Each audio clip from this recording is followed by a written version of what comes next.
नमस्कार। मन्नू की परी ड्रीम चैनल में आपका हार्दिक स्वागत है। और मैं आई हूँ फिर नया टॉपिक लेके आपके लिए। और आज का हमारा टॉपिक है पिता और बच्चों के ऊपर। जी हाँ, पिता और बच्चों के ऊपर। देखिए, एक कहावत है, पिता है तो पति पल राग है। पिता एक नन्हे से बच्चे का एक आसमान है। पिता है तो माँ के कंगन चूड़ी और सुहाग है। पिता है तो रोटी कपड़ा और मकान है। पिता है तो बच्चे के सारे सपने पूरे हैं। पिता है तो सारा बाजार अपना है। जी हाँ, बिल्कुल। देखिए, मैं अगर बात करूं पुराने वक्त की और आज की, बहुत फ़र्क हो चुका है, बहुत अंतर आ चुका है। पहले की एक नसीहत जो हुआ करती थी बच्चों के लिए, जो पहले का आप फ़र्क समझ सकते हैं कि पहले का कल्चर और आज का कल्चर। पहले का जो बच्चों का एक बात करें, एक बात करने का तरीका, रहने का तरीका, सोच का तरीका, सब चीज़ें एकदम बिल्कुल बदल चुकी हैं। देखिए, बदलाव सृष्टि का परिवर्तन एक वो नियम है। ठीक है, हमें बदलाव के साथ हमेशा बदलना चाहिए। मैं बदलाव के खिलाफ नहीं हूँ, लेकिन पिता और माँ से ही आपका वजूद है। और आप जब शादी हो जाएगी, आप भी किसी के माँ बाप बनेंगे। ठीक है, आपके बच्चे भी किसी के माँ बाप बनेंगे। ये भी सृष्टि का एक रूल है ना। इसको तो आप मानते हैं, इसको तो आप काट नहीं सकते हैं। दूसरी बात, जीने के लिए हमें रोटी भी चाहिए, क्योंकि जब तक हमें रोटी पानी नहीं मिलेगा हम कैसे रह पाएंगे ज़िंदा, है ना। सांस लेने के लिए हमें ऑक्सीजन भी चाहिए, जिसके लिए पेड़ पौधों का होना बहुत ज़रूरी है। ठीक है, हम नंगे भी नहीं रह सकते, हमें पहनने के लिए कपड़े भी चाहिए। देखिए, बहुत ही एक ज़िंदगी की एक बहुत कड़वी सच्चाई आपसे शेयर करने जा रही हूँ मैं, कि आजकल के बच्चे, सभी के लिए नहीं है ये बात, लेकिन कुछ उन बच्चों के लिए है जो पिता सुबह से शाम रात तक आपके लिए, किसके लिए, आपके लिए बाहर काम करके, कैसे कैसे किसी के उल्टे सीधे शब्द सुन के थका हारा जब घर पे आता है।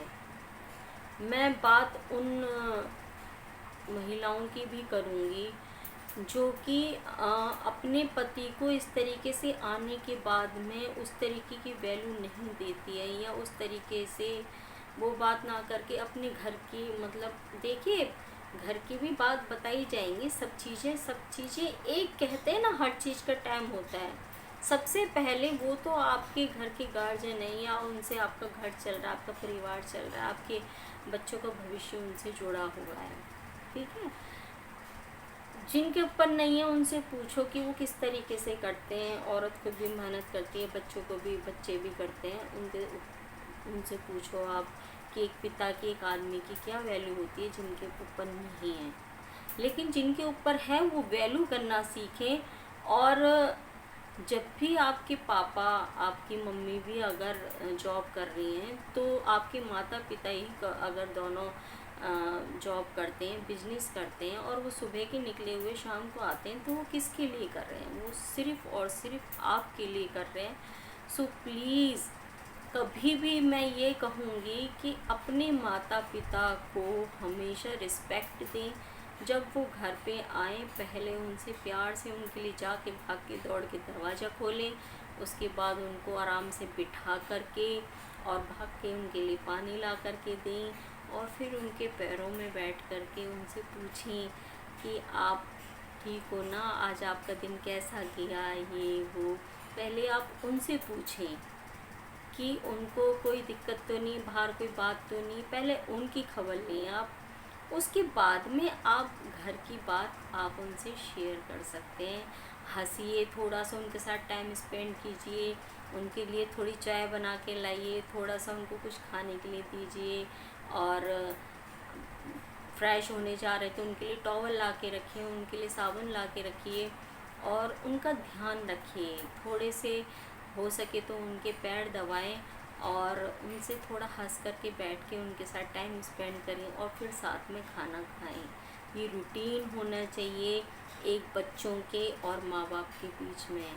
देखिए, माँ बाप से बढ़ के सच्चा साथी कोई भी नहीं है।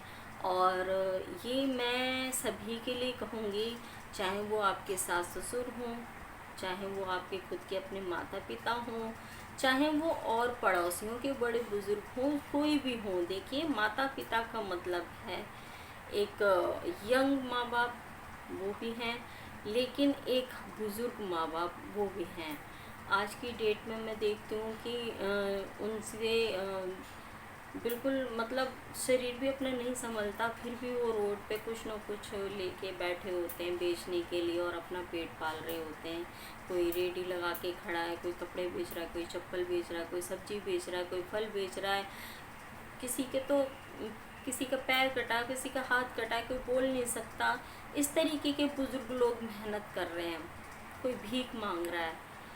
क्या तरीका है ये भाई? अगर आप लोग ऐसे करेंगे तो फिर आपने सोचा आपको तो दुगना भुगतना पड़ेगा और ना जाने कितने जन्मों तक भुगतना पड़ेगा। प्लीज़ ऐसा ना करें। अपने से बड़े बुजुर्गों की रिस्पेक्ट करें और अपने घर में ये नियम बना लें, फ़ोनों को साइड रखें। फ़ोन सिर्फ़ और सिर्फ आपके आगे बढ़ने के लिए, आपकी तरक्की के लिए, ना कि आपको ख़राब करने के लिए, आपकी आँखें कमज़ोर करने के लिए। ये वक्त आप अपने घर में अपने परिवार को दीजिए।